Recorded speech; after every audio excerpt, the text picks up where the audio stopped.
You know what separates winners from losers in this world? His voice bounced around the room where all 23 of us were standing, packed shoulder to shoulder like we were waiting for something good to happen. We weren't. Winners know when to celebrate their success. Losers make excuses. He had his phone in his hand, tilted just enough so we could all see the photo on the screen. A house. Not just any house. The kind you see in movies where rich people live. Stone walls. A fountain right there in the front, with actual water shooting up into the air. Gardens that probably needed 3 people just to keep the grass looking that perfect. This is what happens when you put in the hours, when you make the tough choices, when you build something that matters. Someone next to me whispered, "How did he afford that?" He heard it. His smile got wider. "Because I earned it. That's how." My hands were shaking. I shoved them into my pockets so nobody would see. 3 years. 3 years I'd spent perfecting the technical drawings for the product we were supposed to launch next quarter.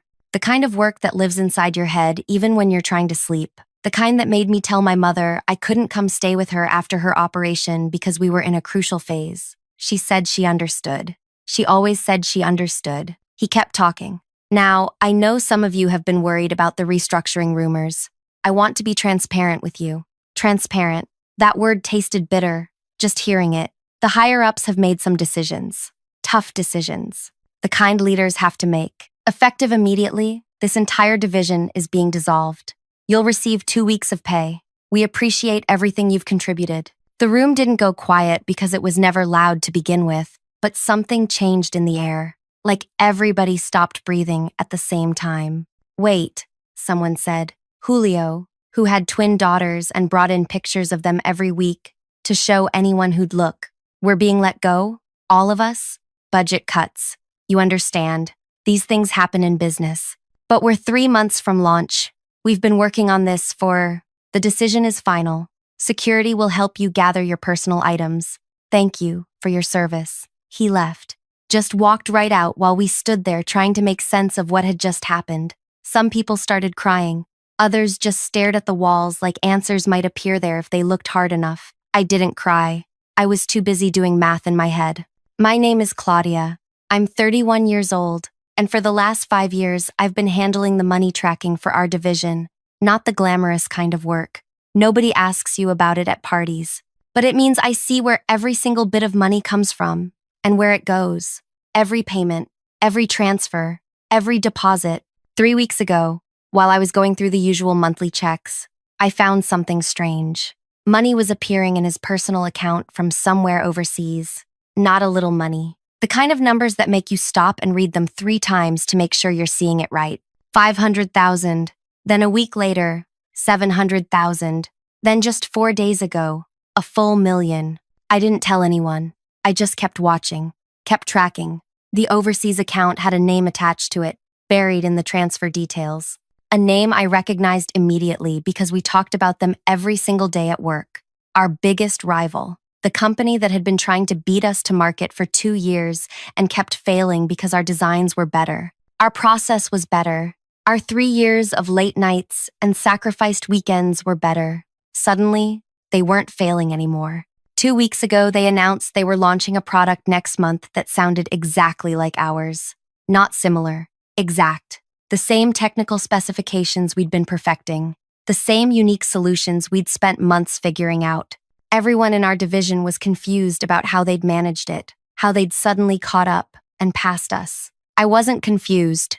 I spent the next week tracing where that overseas money came from, who authorized it.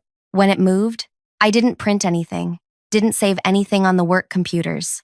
I just memorized it, the account numbers, the dates, the amounts.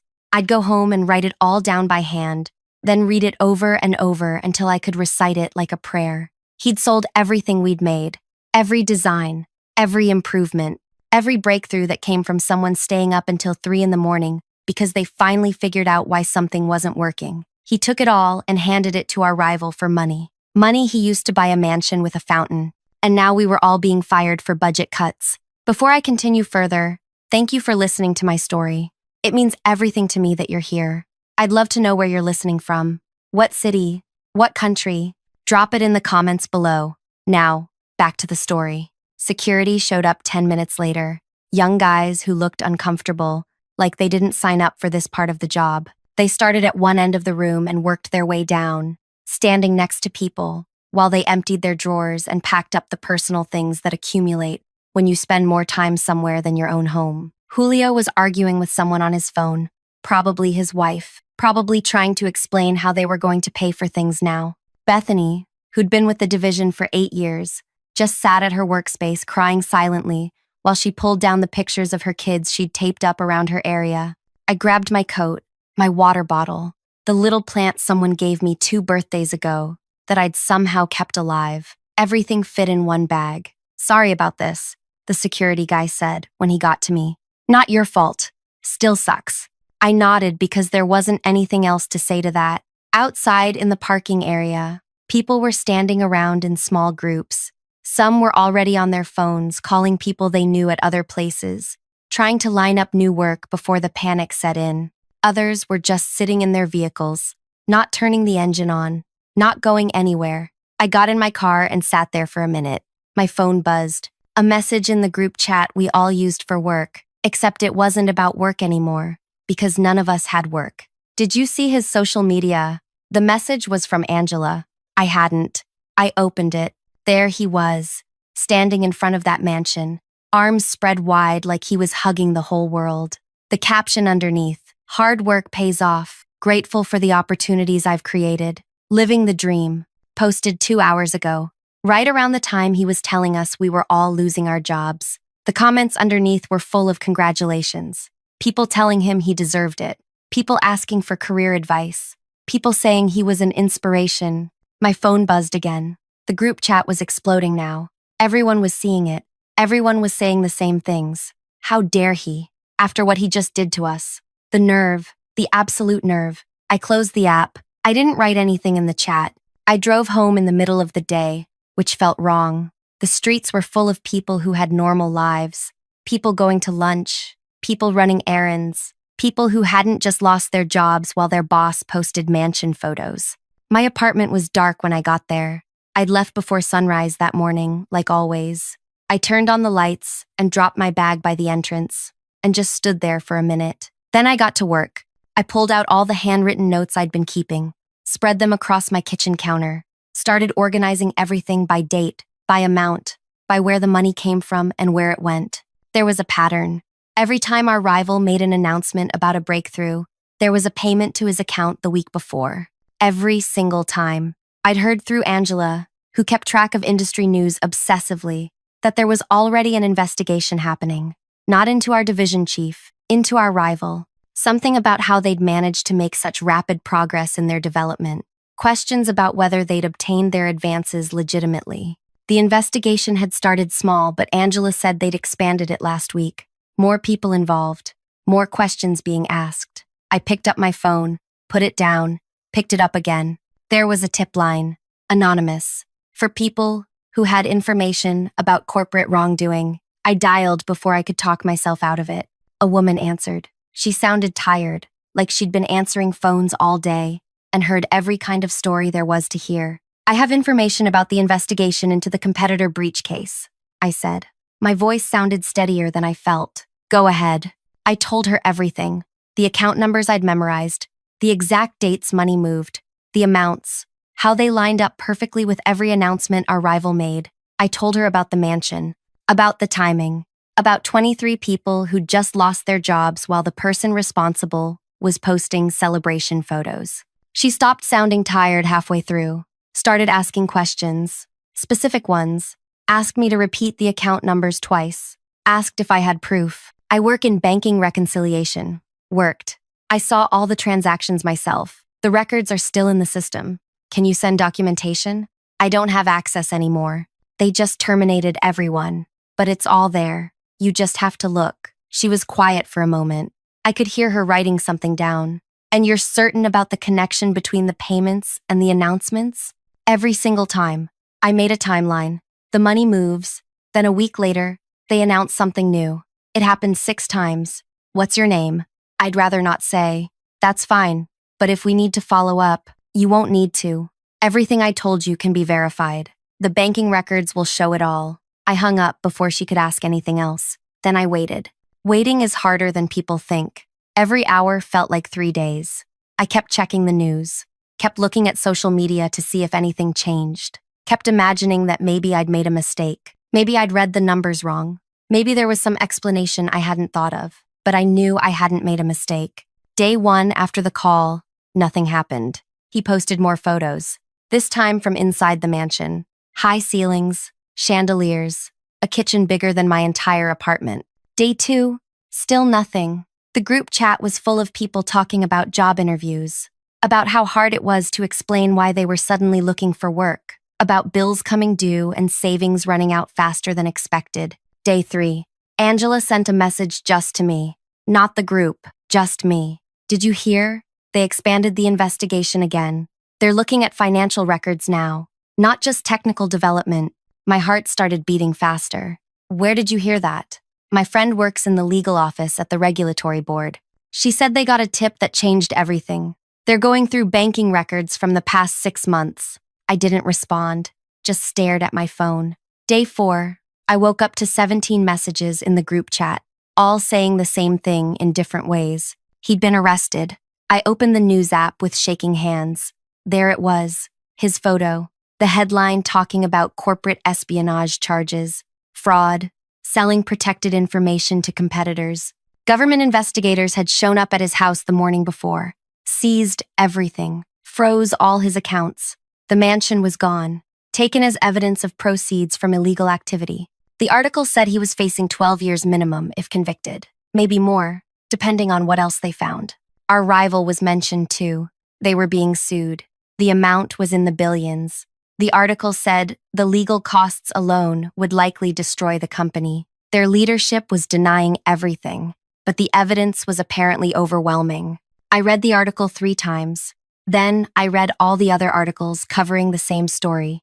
They all said basically the same thing. The investigation had received a detailed anonymous tip that led them directly to the financial records. Once they had those, everything else fell into place. The group chat was chaos. People celebrating, people saying they knew something was wrong, people sharing the articles over and over like they couldn't believe it was real. My phone rang. Angela, can you believe this? She said the second I answered. Can you actually believe this? It's a lot, I said. A lot?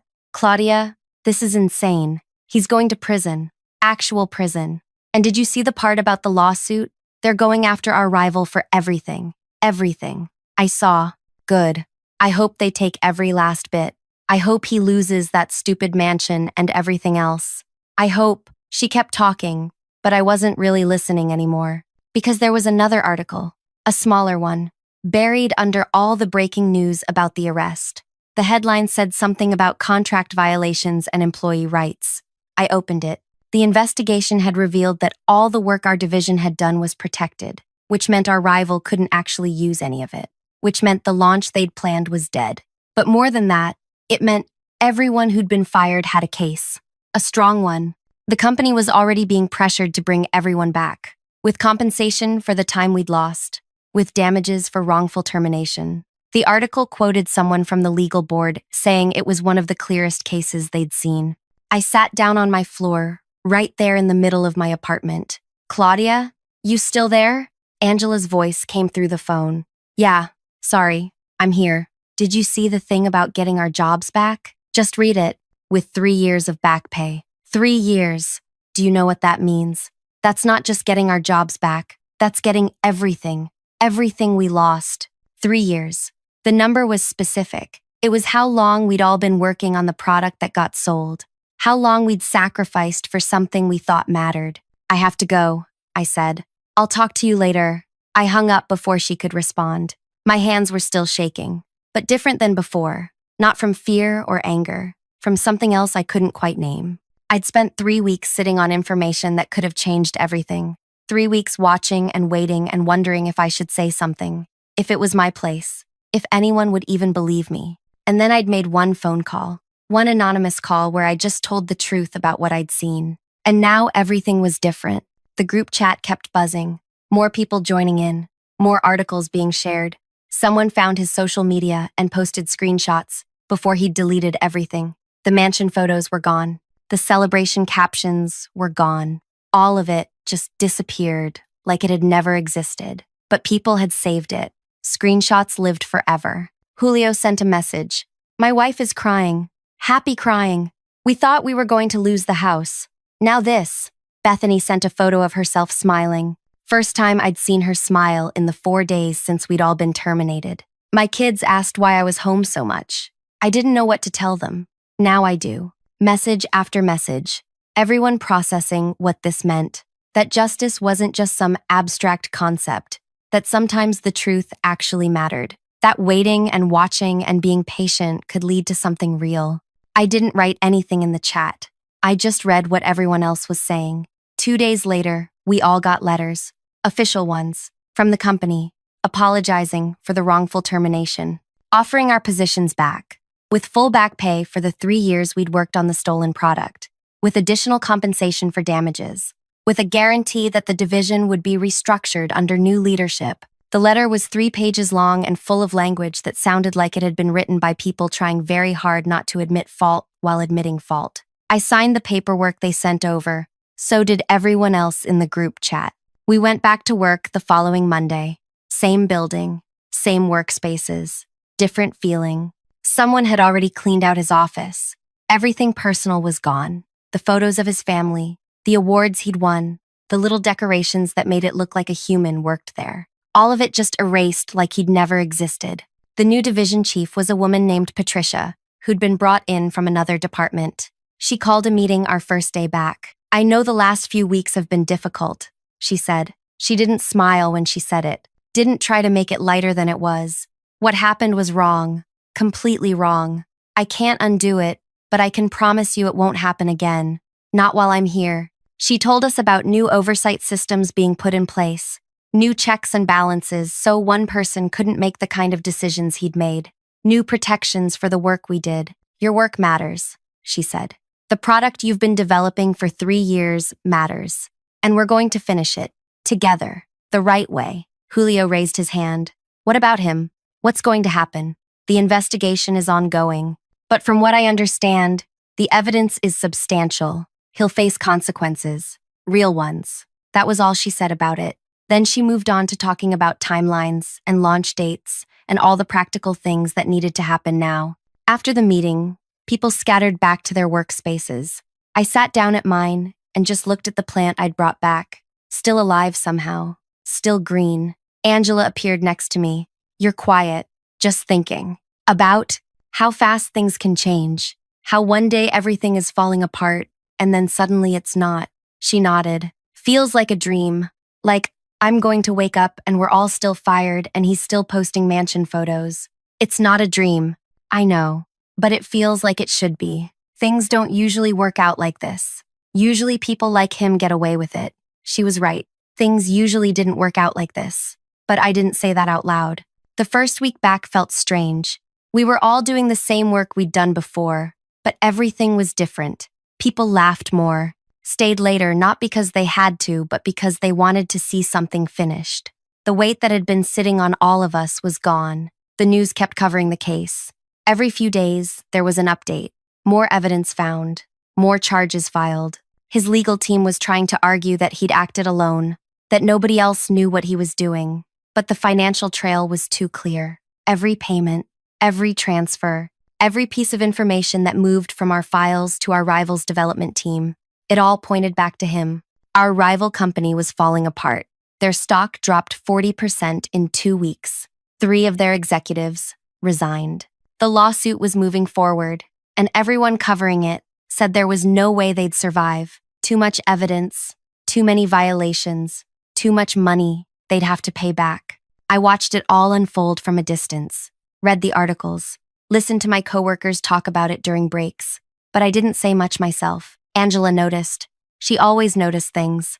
You've been different since we came back, she said one afternoon. We were alone in the break area. Everyone else had already gone home, but we'd both stayed late working on final revisions. Different how? Quieter. I mean, you've always been quiet, but this is different. Like, you're somewhere else even when you're standing right here. I didn't know what to say to that. She kept going. It's like you're not surprised by any of this. Everyone else is shocked that justice actually happened, that he actually faced consequences. But you're just, calm, like you expected it. My chest felt tight. Maybe I just process things differently. Maybe she was watching me carefully. Or maybe you know something the rest of us don't. I don't know anything. I just saw the same news everyone else saw. She nodded slowly, didn't push, but something in her expression said she wasn't entirely convinced. That night, I couldn't sleep. I kept thinking about what Angela had said, about how I wasn't surprised. She was right. I wasn't, because I'd known what was coming. I'd set it in motion, and I didn't regret it. Not even a little bit. But I also couldn't shake the feeling that carrying this secret was going to get heavier the longer I held it. That eventually someone would connect the dots, the timing, my access to the financial records, the anonymous tip that came right after we were all fired. I thought about telling Angela. She was the closest thing I had to a friend at work, but telling one person meant it wouldn't stay with one person. Secrets had a way of spreading even when people promised they wouldn't tell. So I kept it to myself. 3 months after we came back, the trial date was set. 6 months out, the news coverage said it would be one of the biggest corporate espionage cases in years. Multiple charges, multiple defendants, since our rival's leadership was also being tried. Prison sentences that could stretch over a decade. His legal team tried to make a deal. Offered to plead guilty to lesser charges in exchange for reduced time. The prosecutors refused. They wanted the full trial. Wanted everything exposed publicly so it could never be buried or forgotten. Our product launched 4 months after we returned. The real version, the one we'd actually created. Not the stolen copy our rival had tried to rush out before everything collapsed.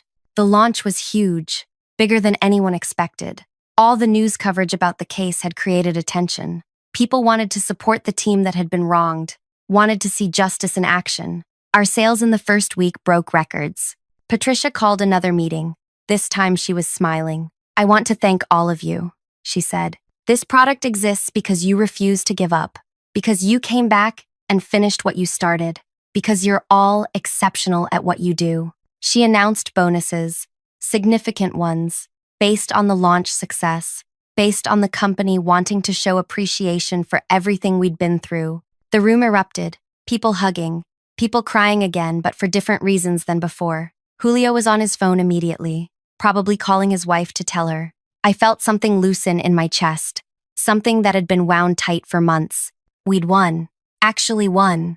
Not just survived, but came out stronger. After the meeting, Patricia asked me to stay back. My stomach dropped. Had she figured it out? Was there some way they'd trace the anonymous tip back to me? I wanted to talk to you about something, she said once everyone else had left. Okay. You handled the banking reconciliation for this division under the previous leadership. Yes, that's detailed work. Requires attention. Requires noticing when things don't add up. I didn't say anything, just waited. The investigation revealed that the financial irregularities had been happening for months, which means they would have shown up in the regular reconciliation reports. My heart was pounding so hard I thought she might be able to hear it. I'm not asking you anything, she continued. I just want you to know that attention to detail matters, that sometimes the people doing the quiet work are the ones who see the most, and that I'm glad you were paying attention. She held my gaze for a moment, then smiled slightly. That's all. You can go. I walked out on shaking legs. She knew. Maybe not everything, but enough. And she was telling me it was okay, that she understood. I drove home that night feeling lighter than I had in months, maybe years. The trial happened 6 months later, like scheduled. It lasted 3 weeks. The evidence was overwhelming. Financial records, testimony from people at our rival company who'd received the stolen information, digital trails showing exactly when files were accessed and transferred. His defense tried to argue that he'd been under pressure, that the company had unrealistic expectations, that he'd made a mistake but didn't deserve the punishment they were seeking. The jury deliberated for 4 hours. Guilty on all counts. Sentencing came 2 weeks after that. 14 years. Not 12 like the initial estimates. 14. Because the judge said the betrayal of trust made it worse. That he'd had people depending on him and he'd chosen to destroy their lives for personal gain. Our rival's executives got varying sentences. 8 years, 10 years, 12 years. The company itself was dissolved. Assets sold off to pay the lawsuit settlements. The news coverage was everywhere. People calling it a landmark case, A message that corporate crime had real consequences, that you couldn't just steal and cheat and expect to walk away. I watched the sentencing coverage from my apartment, alone, with a cup of tea getting cold in my hands. When they showed him being led out of the courtroom, he looked smaller than I remembered, older, like the weight of everything had finally caught up with him. I felt something then. Not satisfaction exactly, not happiness that he was going to prison, just a quiet sense of completion, that a chapter had closed and we could all move forward. The group chat had been active during the trial but went silent after sentencing. What was there left to say? It was over, truly over. Life went back to normal after that, the kind of normal where you go to work and do your job and come home and live your life. Our product continued selling well. The division expanded. Patricia hired 12 new people. I got promoted 8 months after the trial ended, not to anything dramatic, just a step up in responsibility and pay. Patricia said it was because I was thorough and reliable, and the division needed people like that. Angela got promoted too. So did Julio and Bethany and most of the others who'd been there through everything. Patricia said she valued loyalty and perseverance, said she wanted to build a team that trusted each other. 1 year after everything happened, Angela and I went out for dinner, just the two of us. Something we'd never done before. "Can I ask you something?" she said halfway through the meal. "Sure. Did you know? Before it all came out, did you know what he was doing?" I took a sip of water, put the glass down carefully. "Why do you ask?" "Because you were the only one who didn't seem shocked when he got arrested. Everyone else was stunned, but you just seemed prepared."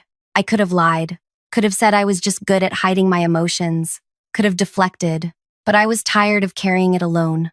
"I saw the financial records," I said quietly. "The payments from the overseas account. I tracked them. I saw where they came from and where they went. I knew what it meant." She stared at me. "You knew?" "Yes. And you reported it?" "Yes."